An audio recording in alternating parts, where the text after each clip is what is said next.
तुलसी माता की व्रत कथा। दोस्तों, आज हम आपके लिए लेकर आए हैं तुलसी माता की व्रत कथा। तो कैसे हैं आप सब? उम्मीद करती हूँ कि आप सब अच्छे और स्वस्थ होंगे। वीडियो शुरू करने से पहले अगर चैनल पर नए हैं तो प्लीज़ चैनल को सब्सक्राइब और बेल आइकन को प्रेस करना ना भूलें। तो चलिए शुरू करते हैं आज की वीडियो।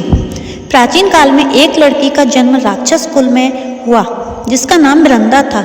दैत्यराज कालनेमी जैसे राक्षस परिवार में पैदा होने के बाद भी वृंदा भगवान की पूजा करती थी। जब वृंदा बड़ी हुई तो उसकी शादी जालंधर नामक दैत्य से हो गई। जालंधर काफी शक्तिशाली राक्षस था जिसका जन्म भगवान शिव के तेज के कारण समुद्र से हुआ था। बलवान होने के कारण जालंधर को दैत्यों का राजा बनाया गया। वृंदा से शादी करने के बाद जालंधर की शक्ति और पराक्रम बढ़ता ही गया। उसे किसी भी प्रकार से हराना मुश्किल था। जालंधर के बढ़ते अहंकार व आतंक से सभी देवता परेशान थे। जालंधर की बढ़ती ताकत के पीछे उसकी पत्नी वृंदा की विष्णु शक्ति और सतीत्व था। होते होते जालंधर अपनी शक्ति और अहंकार में चूर होकर स्वर्ग की देवियों पर काबू पाने की कोशिश करने लगा। इसी दौरान एक बार उसने माता लक्ष्मी को पाने का प्रयास किया, परंतु समुद्र से जन्म लेने के कारण माता लक्ष्मी ने उसे अपना भाई बना लिया। फिर उसकी नजर माता पार्वती पर गई और उन्हें पाने के लिए जालंधर ने माया जाल बनाया।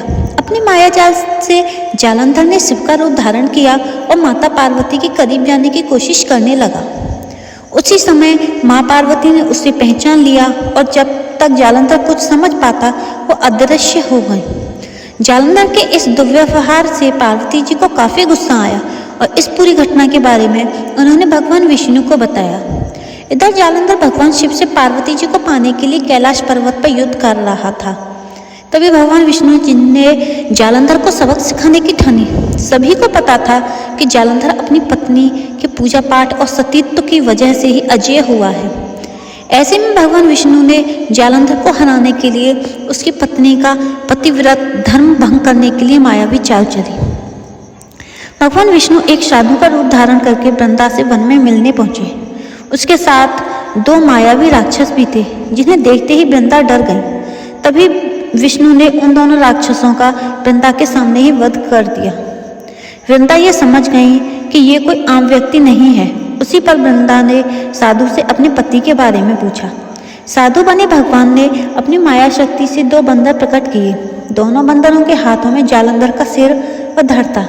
ये देखते ही वृंदा बेहोश हो गई। कुछ समय बाद होश आने पर वो साधु से अपने पति को दोबारा जिंदा करने की प्रार्थना करने लगी। वृंदा की विनती सुन उनके आंखों के सामने साधु ने अपने माया जाल से जालंधर के कटे हुए सिर के हिस्से को जोड़ दिया और स्वयं उस शरीर में समा गए। वृंदा को जरा सा भी अंदाजा नहीं था कि उसके साथ ऐसा छल किया गया है। जालंधर का रूप धारण किए विष्णु जी को वृंदा अपना पति समझकर रहने लगी। वृंदा के ऐसा करने से उनका सतीत्व भंग हो गया, जिसके कारण जालंधर कैलाश पर्वत में युद्ध हार गया। और जब वृंदा को यह सच पता चला तो उन्होंने गुस्से में विष्णु भगवान को पत्थर बनने का श्राप दे दिया। इस घटना के बाद वृंदा स्वयं सती हो गई और जिस स्थान पर वह भस्म हुई वहां तुलसी का पौधा प्रकट हुआ। विष्णु भगवान वृंदा की पति भक्ति से प्रसन्न हुए और उन्होंने कहा, हे वृंदा, तुम्हारी पति भक्ति देखने के बाद तुम मुझे प्रिय लगने लगी हो।